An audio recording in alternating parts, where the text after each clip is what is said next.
You guys can hear that, right? Unlike the closing. See how I'm recording, Greg? You were just going over how I did such a great job. Why you gotta have to be like that? I'm sorry, I apologize. Being a smart ass. Oh, all right, put that on tape. Anyway, and then I think next week, we're gonna devote time to a review, and I think would you guys be okay if Greg Moda, the other Greg, can be part of maybe the your review session that you're gonna have there, maybe by Zoom or something? I mean, that's, once we get everything planned out. So far, it's been nothing but a lot of talk. I mean, I hope it happens, but Okay. yeah, we'll try and get everyone together. I'll let you know. Yeah, I mean, I think after the review session next week, I think everybody's going to come away pretty comfortable with the exam. Honestly, it's not a really big deal. And then also we want to start, even if next week, maybe if you have a chance to watch those videos I sent you, that closing presentation, and you don't have to use that data, right? And if you have some other data you want to do it with, and largely I don't know if you guys, did you have a chance to look at it yet? I know you've been a busy week, but yeah, I watched it briefly. yeah, so you kind of get the feel for, have some fun with it, use a few tools. Some of the people on the video were they went really deep. They're doing, I had a guy doing a gauge R&R, on the scale that I'm weighing myself on. Have fun with it, 20 minutes or so. I just want to know that you're comfortable using the tools that we've gone through and that we're going to review next week, because we cover, it's 12 weeks or something now we've been at this, right? And you guys would be commended. This certification is not a handout. It's not a bowling or it's T-ball banquet. You guys have paid attention, you're listening, you're learning. I hope hope you're having fun a little bit with it. And so with that, I'm going to start to cut you off, Bill. Greg made the comment when we were doing our A3 project. He goes, wow, Bill was right. A3 kind of is fun. Oh, good. Finally. It's not like curing leukemia, right? Especially when you have your biggest customer at the closing, it gets real fun. How did Liz do in she did well. As a matter of fact, it was her and the other one, Jocelyn. They were the most nervous, and I'm pretty sure John and I were the ones shaking the most. Yep. Awesome. All right, so I'm going to start with, I'm going to show you Ray's homework. I think, obviously that was just an exercise in making sure we understand how to do a control chart, a basic control chart that we're probably going to do, 90% of the time. It's this kind of control chart, and as we get deeper into our processes and pay more attention, an upper control limit, lower control limit, understanding what the mean is, and then just having our control limits inside 3 standard deviations, north and south of that mean. And I think I just want to make sure you're comfortable with, how to do it. The mean, the standard deviation, and then doing those columns and graphing it out.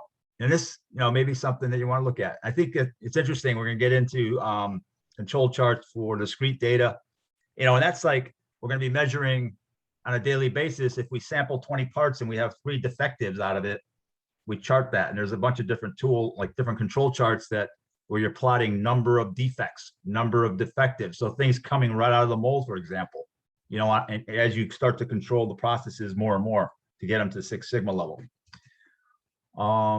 Yeah, that's perfect. I think I got it from everybody. So as you can see, like my process was out of control back in the beginning, right? There's like three data points above the upper control limit. That's the whole reason why I started weighing my fat ass right there. So I said, I got to get this under control. And since then, I think it's been, pretty good right around the, and if you apply some of the Western Electric rules here, where you're getting, X number of occurrences below the mean consecutively, then, we might question here, is the scale okay? Or, do we need to tighten things up? Or, we look at our process. So any questions on this? I think you guys got this down pretty good.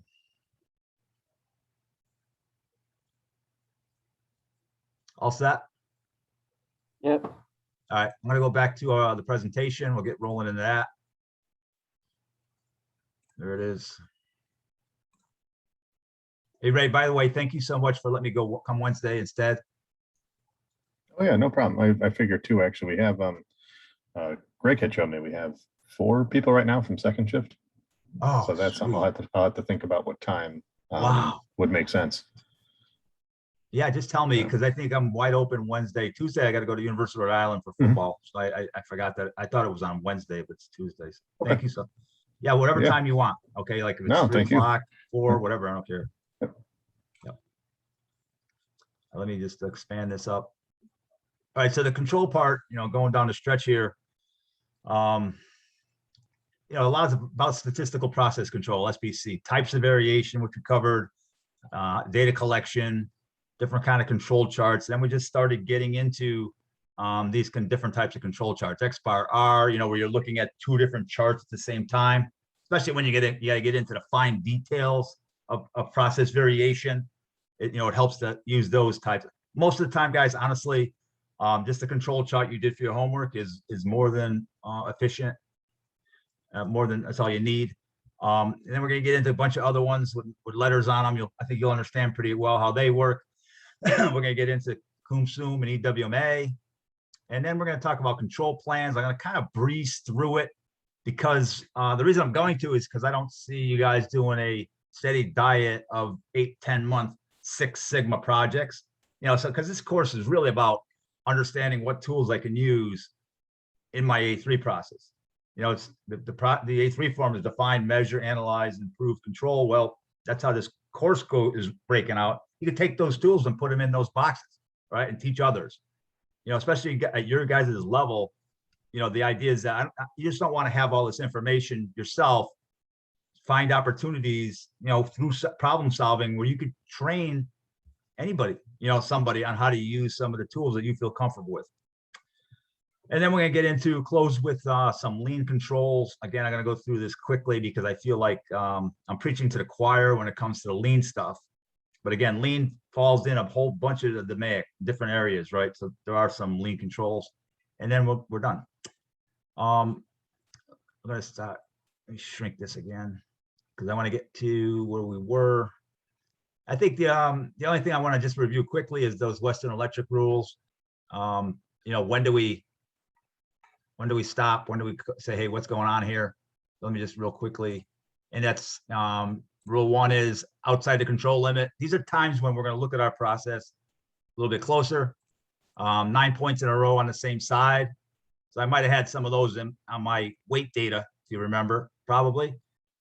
And then 6 points in a row, increasing or steadily decreasing. These are all like the telltale signals where we got to take a look. 14 in a row, alternating up and down. 2 out of 3 in a row, at least 2 standard deviations from the center line.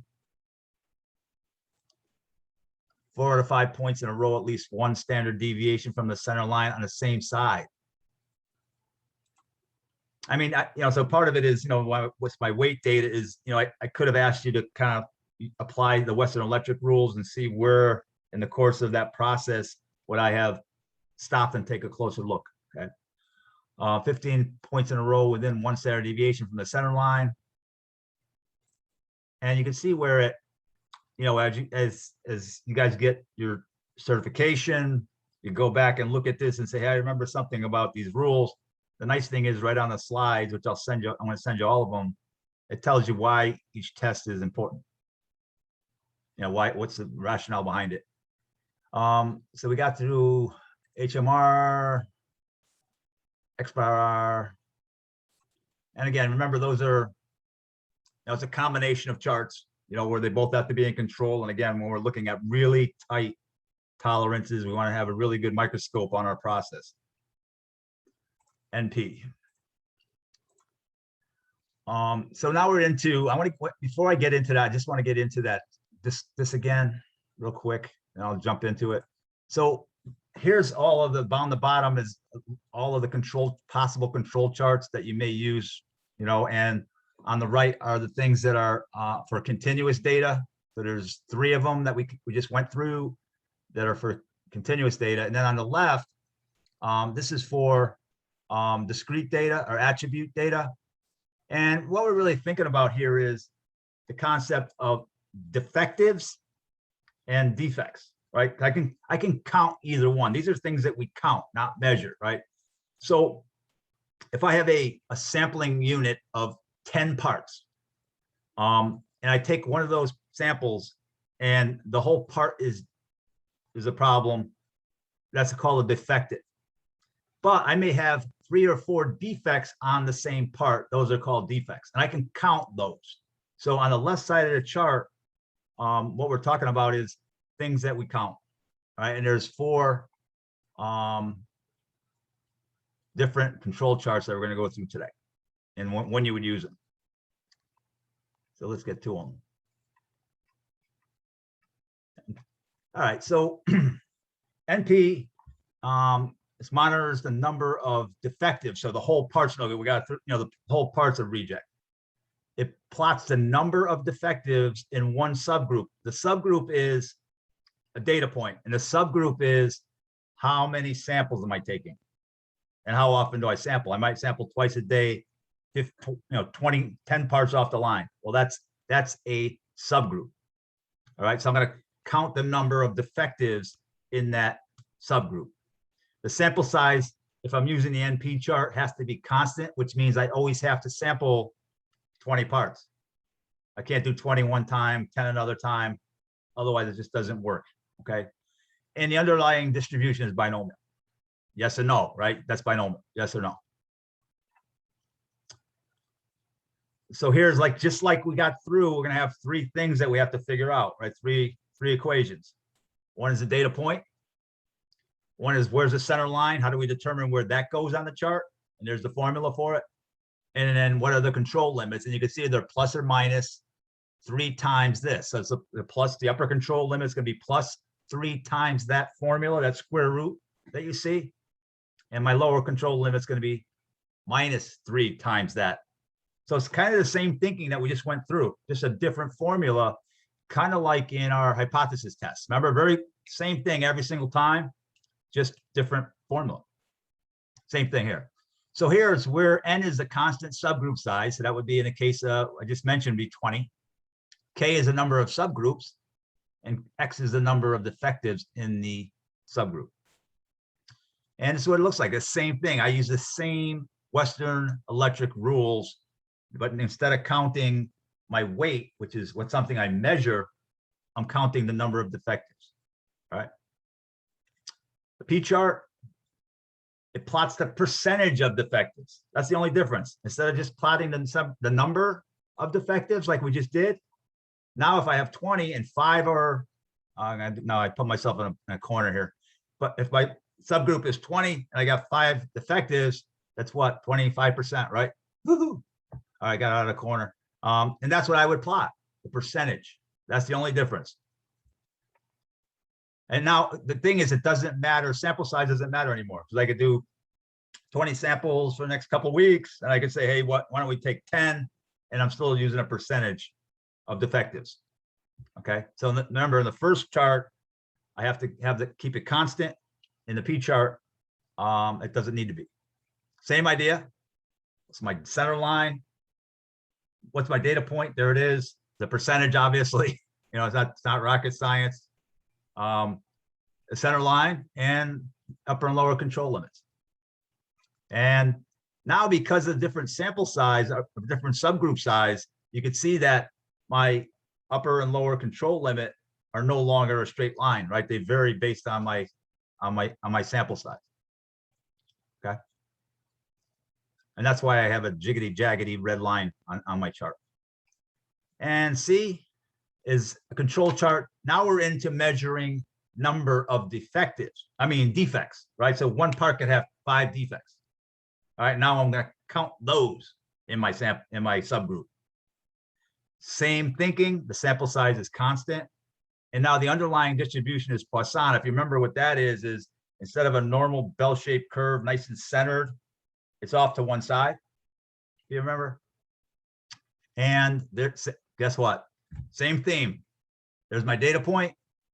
There's my center line. There's my control limits. And that's what it looks like. So it looks just like the NP chart, and it has a constant sample size. And the U chart, I'll give you $10. Tell me what we're measuring there. Anybody? Now, I'm not gonna give you $10 because you're gonna hit, you guys are too smart. I'll give you a cucumber when I come. What am I measuring here?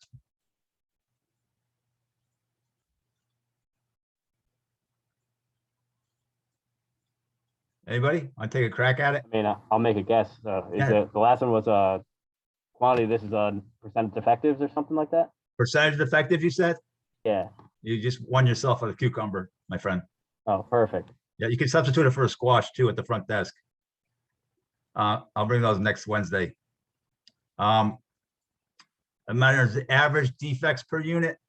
So again, it's a percentage. There's the average, center line, control limits. And again, I don't need to have a constant sample size, and that's why my line is not going to always be flat. Cumulative sum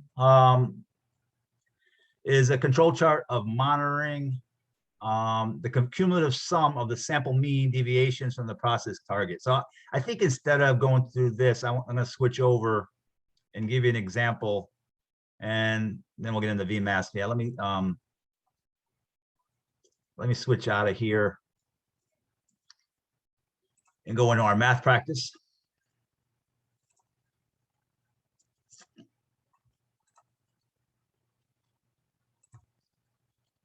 Let's see, cumulative sum, there it is.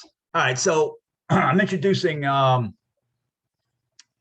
set of data here. This is actually, let me hide this. Hold on. This is actually the weekly sales starting on February 25th, 2014 to the present for my wife's frozen yogurt shop. And make sure if you ever meet her, don't tell her I showed you guys this. It doesn't matter. She's selling the place in 2 weeks. So yeah, so it goes through, there's quite a bit of data here through 7/18. So cumulative sum is a useful tool where if I graph this data, which I'm going to do right now, just highlight the data, I'm going to insert line chart. Yeah, I'll take that one. That's fine. There's Froyo sales for 7 years or whatever. And if I look at it, look at the data, it's kind of nice. What does it tell you? What's your impression there? This is by weekly sales. So weekly, week. You know, each week is a data point. What does it tell you off the bat? Any idea? It changes by season. Excellent. Seasonal business. Yep. Those peaks are Summer.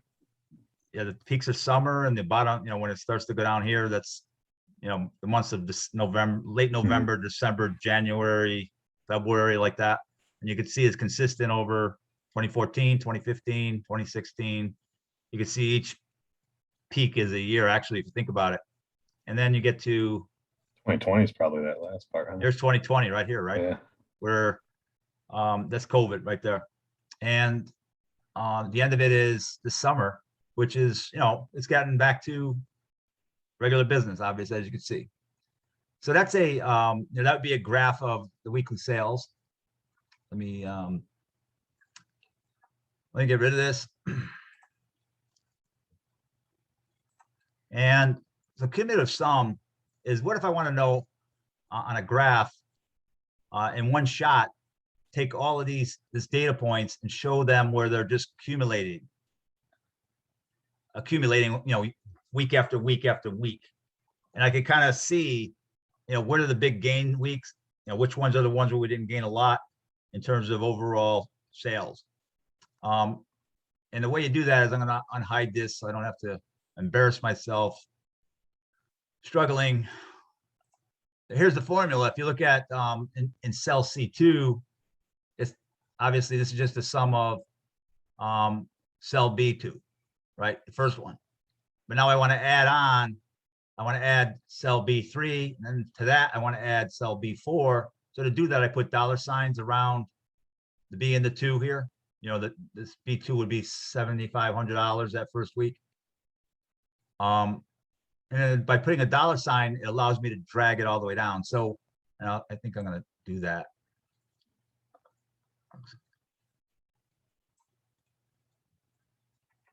And do that. I just take, so this one here, the formula is the sum of C2, which is a cell above it, which is that first week sale, with the dollar signs around it, plus B2. So that's where I get the $15,000, right? And then if I take that cell and I just double click, put my arrow right there like that, and double click it, it's going to do the same thing for all the cells. And I graph that, let's grab these two cells and graph those same way, insert, line graph. That'll work. And you can see that this bottom cell here, this blue line, is actually my yogurt sales by week, but it starts to it looks like a line. If I could make this chart really, really big, you'll see the same peaks and valleys that we saw in the last one. But what this line is our gain, week by week, what's our cumulative sales. And so I think we ended up somewhere around 1.9 million or 1.7 million right here. I click on this, yeah, 1.6 million, something like that. So it's useful in a lot of cases just to get the cumulative total. And we're going to get into, there's no homework this week because I'm thinking you guys can focus on beginning to get your mind wrapped around the project, as we do it. So I'm not going to do I'm not going to take any other time. But if we get back into the PowerPoint, there's a useful tool called a VMask. So just picture that line I just showed you. And this VMask, what I'm looking for are things that fall outside of this VMask. So this VMask is like a mask you put on that graph. And as soon as I see a data point outside of it, kind of like just think about our upper and lower control limits, then it tells me my process is out of control. All right, if I get something that's out of this VMask, and I'm not going to have you go back to the yogurt sales and do a VMask, but there's a calculation I'm going to take you through real quickly. But just the way I like to think about it is it's a bunch of formulas where I could put a mask over that straight line, that cumulative sum line. And now if I get data points that are below, like I probably would have had that happen during when? The winter time? Yeah, the winter and COVID, probably, right? Yeah. I would have had data points outside that nice straight line. So the VMask allows visually for us to see very easily, when we're outside that that line.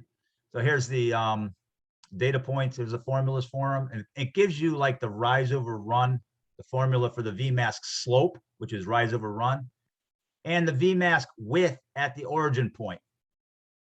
And once you figure those out, and I think I should probably look. Maybe Greg there. Maybe you might, if you, because I know you like to do stuff like this.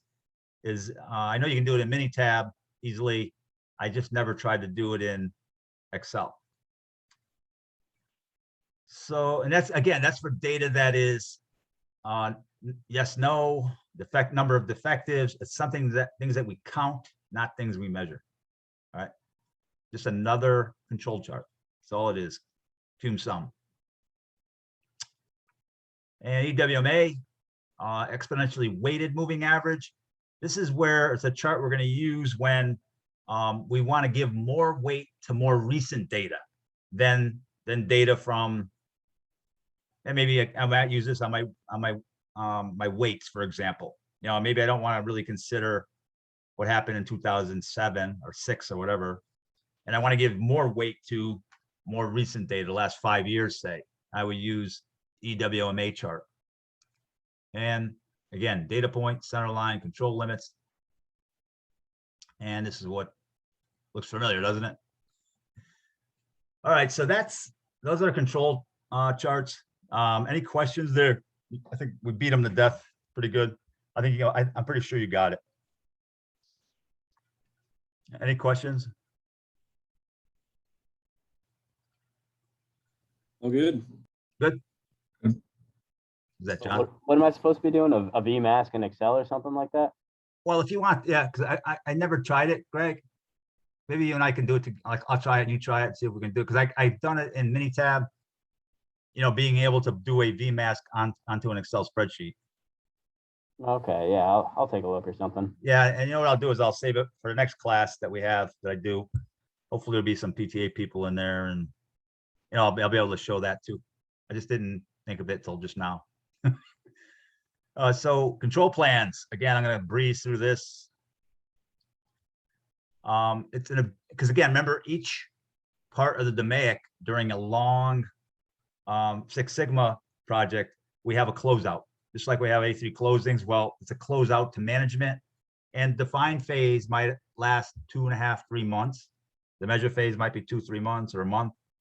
You know, and you have a closeout. So this is what the control plan would look like. It's how do we want to be able to sustain our project results, and the benefits are we have a methodical rollout of changes. So everybody kind of a communication plan. Everybody knows, understands the changes, what's going to happen. You know, there's no gaps in communication. That's largely what it is. Different because people might have different procedures, different jobs they have to do, different sampling. There's a lot of things that you learn over the course of a long project that you want to make sure that it communicated well. And that's what the written control plan and the presentation is about. Ensure compliance with changes like auditing. How are we going to audit it? How are we going to do corrective actions on our improvement? You know, when we catch up, you know, we're going back to the old way. Well, let's get back right away. And this kind of thinking is very similar to when we continue to build. I know we've taken a few weeks off. We want to hit it again, the 5S process. Same kind of thing. You know, what's the control plan? It's the auditing usually, you know, that we do in each zone. Transfer solutions and learning across the whole company, coordinate ongoing team and individual involvement. And this is for companies that don't do closings every 2 weeks. You know what I mean? It's these special events that we're doing that we get everybody together and everybody claps at the end. And, you know, you guys do these, like we've taken this and kind of making it smaller. Every 2 weeks, you know, we're communicating as you did yesterday really well. Measure process performance, stability, and capability, and plan actions that mitigate possible out of control conditions. And I'm sorry, I missed standard data collection. What do we need to collect for data constantly to make sure that we can do our control charts and know that our process is predictable? And here's the elements: clear and concise summary, documenting the details, etc. Standard operating procedures, SOPs maybe need to be produced. You know, who does what, when, and how. You know, for us, it's maybe a TWI work breakdown sheet, who knows? A communication plan, a training plan, who needs to be trained on the new process and procedures. We have to build some audit checklists, you know, for when we audit the process, the new process, to make sure it's doing what we want it to do, and then a response plan. And it's a management planning tool to identify critical process steps that have significant impact on the products or services, establish appropriate control mechanisms, identify, describe, and monitor process performance, meet the customer specifications consistently. It's probably the most overlooked element. If you think about it, with our A3 process, even, we haven't really done an auditing, like the control part of the A3, like going back and see the Hansei piece of it. That's going to come next. You know, because you know that if you do 100 A3s, we know that 20-25% are going to fall off, you know, even as you get really good at it. And this is what this is about, control plan. And there's a really formal bunch of a spreadsheet almost that kind of follows the control plan, the document for the control plan. The key process steps are identified. The critical information regarding key measurements are here. You can see that they all have headings on each column. Measurements are clearly defined with the target value. The upper and lower specifications are marked. Other key measurement information is documented: sample size, measurement frequency. These are all laid out, you know, on an Excel spreadsheet as the control plan. And then where will this measurement report be found? Good control plans provide linking information to another report, and control plans identify the mitigating action or corrective actions in the event we get a failure. And SOPs I could skip because we got the doctor of SOPs on our Zoom call. They're focused on process steps, activities, and again, you can substitute TWI breakdown sheets for this. They're just more concise, but you guys have a very robust SOP system, you know, at PTA. You really do. It's just that they're not always thought of as something that we can use every day and something that we can rely on and, you know, and look at. But 2 to 4 pages is general SOP rules, written to the user's level of required detail and information.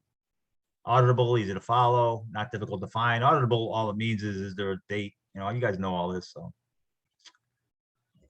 communication plan, presenting for the dissemination. Proper audiences receive timely, accurate messages, and a good communication plan identifies the audience, the key points in the message. And this is kind of what we're doing, right? I think you guys might agree with me with our A3 closings. Especially delivery medium here and learning how to work a microphone. I'm never gonna get the end of this, am I? I love you, dude. You take the bait every time. I love it. And then the training plan. And the training plan address who, what organizations require training, who will complete it, when it'll be done, what's the timeline to train everyone, what will trigger ongoing training logistics, and then the audits, ISO 9000, systematic and independent examination to determine whether quality activities and related results comply with planned arrangements and whether these arrangements are implemented effectively and are suitable to achieve objectives. You guys know what audits are. Audit checklist has to be developed. It's to make an audit quick, really, like what's important. And a response plan. These are all the elements of a response plan. And again, you guys, I'll give you the slides in case there's things you want to pull out of here for what you're really doing, you know, now. And constraints. What are potential roadblocks, constraints? Lack of project sign off, lack of involvement. Management doesn't have knowledge regarding the what's and hows to sustain it. Financial benefits not integrated into business and tracked. Lack of buy-in from the staff. Those are all potential constraints. And lean controls, 5S is the starting point, right? And it's so funny because that's what these people think who, you know, this presentation says the starting point. Well, as you guys know, it's hard. It's not easy. Yeah, the degree of difficulty is high. It's not about cleaning and organizing. It's about visual factory. It's about seeing problems easily. It's about standard work. It's not really about cleaning and organizing. The people that do the certification, you know, the people that I answered to with this, they think it's cleaning and organizing. You guys know better than that. The visual factory, I should be able to walk into any area and notice status. I should be able to see what's off, what's in, you know, like it brings visibility to variation. And you guys have signboards and cell boards, things like that. Standardized work provides consistency. It's measurable, required to sustain the benefits. And I'm going to skip through this because we've been pounding on this for a month and a half now, guys. You know, the 5 steps of 5S. Kaizen is actually thought of a control tool, you know, because I have to have a process in my business where if things go off the rails, you know, we have a process. You guys have, that's why I always start with A3 because that's the hardest one to get going. It's taken us some time, but I think it's self-sustaining probably almost.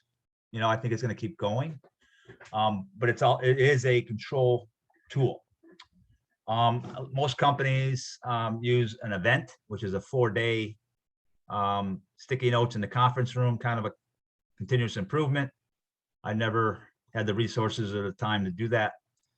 I can't take people off the floor for 4 days. I couldn't do it. I'm sorry. Maybe people can do it. I think less and less people can do it. because people wear a lot of hats, people are busy, so we have to do it in smaller chunks, which is the A3 way of doing Kaizen. And Kanban is a signboard, communication and material movement, allows for customer demand driven production, signals replenishment.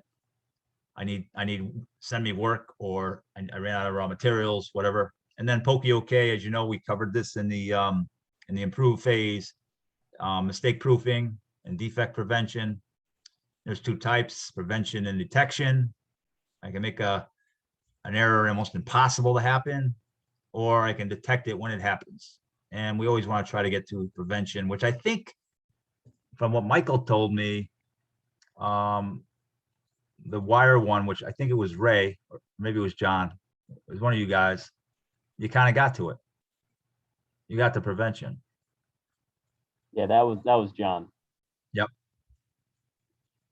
He was so, Michael was, on Monday when we met with him, he was hoping that it would be, not just training. And I think my understanding is you guys nailed that too. Yeah, he did. The team did really well on that one. That's why I should get credit for that one too. I spotted him right at like first day too. So All right, this is all thanks to you. that's why you pay me. 'Cause I know how to spot talent. Ray, John, You're not wrong. I know. Prevention and detection, different. And I'm gonna, again, we've covered this. Improve. If you want me to slow down, I will. But contact method, constant number method, sequence method of Poke-OK. Preventive maintenance and Jidoka. Preventive maintenance. I think I see some A3s, in the near future, where we start to practice preventive maintenance. And I'm not talking about the maintenance department. I'm talking about operators, techs, checklist, monitoring, auditing, very similar to 5S, in that, they're the ones that are in best position to smell something, see something, there's a drill, hear something that's off on a piece of equipment. And I have some pretty good examples of different companies, how they do PM. And then Jidoka, it means largely it's about making the process. Jidoka really is respect for people. Here it says stopping production immediately once a process failure happens. I'll give you a little background on this. I might have already, and we're definitely going to probably get it in the Toyota way. Where Toyota was the best loom company in the world. They made looms to make cloth. And one of the issues was with the looms back in 1910 and 1920 was that once the cloth got caught, it would take hours and hours to take everything apart, and it was very disrespectful because it gets stuck, and then, people would be stuck just untangling cloth out of the looms. And Toyota came up with the first self-stopping loom. So the way normal people think about Jidoka, it means that we put a mechanism in place where the machine can think. It can stop things when they see a problem. And you guys have a lot of that. I know, right? I mean, it'll automatically stop. I know at least my experience with the dark factory. But really what Jidoka is respect for people, because what irritated Toyota, the grandfather, was the lack of respect for the people that had to do the untangling once the failure occurred. All right, that's Jidoka. Oh my God, congratulations. Well, not yet, we're early yet. Still got to do the exam and the presentation, but it went through the whole thing. I think it's 1,100 slides or more. So congratulations for staying awake. Hopefully it wasn't all too bad, not too dry. Just all right, so next week we'll do our review, and I'll prepare you very, very well for the exam. The way I'd like you to do the exam is I'd like you to do it twice, if you don't mind. The first one is sit down and do it. Submit it to me. And then the second one is you got 6 days to do it with open book, including the review session that I do. I'll take the best of the two. But what I'm interested in is, the first one is just, it's more of a evaluation of me, you know, and how well I prepared you for it.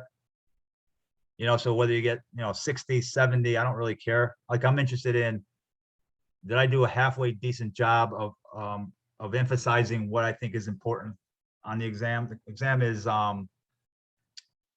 45 questions, I think, or maybe 40. You know, and if you sit down and just in a half an hour, go through it, whatever pops in your head, do it. I appreciate it if you got me that one. And then the second one for the certification is open book, you know, so you're gonna get in the 90s. I guarantee no one's ever gotten lower than 90. So, and then I think the other part of it is the 20-minute presentation where I give you the controls. You know, as you see in the video, develop your own PowerPoint. If you guys don't mind helping Catherine with it, you know, just the PowerPoint part of it, because I'm not sure, you know, we're more used to putting slides together and stuff, you know, and she's as smart as anyone. It's just, she doesn't always have, you know, and I'm not sure about my friend Greg too, how many PowerPoints you do. So, and I'll help him on that end, you know, but it's about, all right, you're the doctor, I'm the patient. Here's the data just laying on the page. And again, if you decide you want to do something besides my health data, you have something else, then I'm okay with that too. Okay.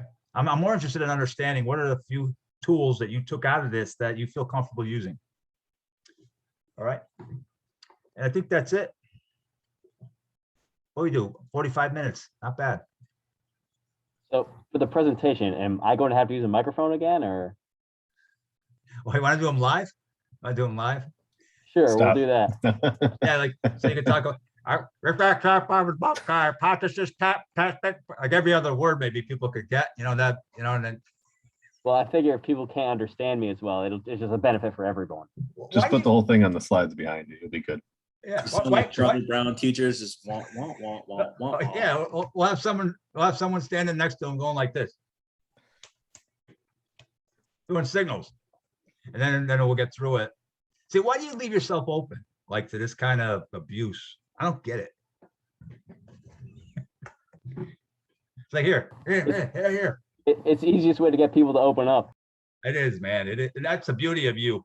You give everybody permission to enjoy, have fun. We're not trying to cure leukemia. Thank you guys so much. I enjoyed it a lot. And now we just finish up and get you certified. And then I'm gonna- Thank you for all this. We want to Yeah, announce it, definitely. You were you know, at excellent a instructor. future closing. I think I'll have an evaluation, just improvements I can make in this class for the next group. Probably the end of September, middle of October, I'll do another one and run through the new year probably. So if you find any other victims you have in mind. All right. Yeah, I'll send them your way. Yeah, send them my way. We'll fix them, right, Ray? Next week we'll get the toy away people. Thank you, Matt. Thank you so much. Have a great evening. Hey, You too, you Bill. Thank you. I'll send you the video. Awesome. Have a good night, guys. You too. Take care. Have a good night.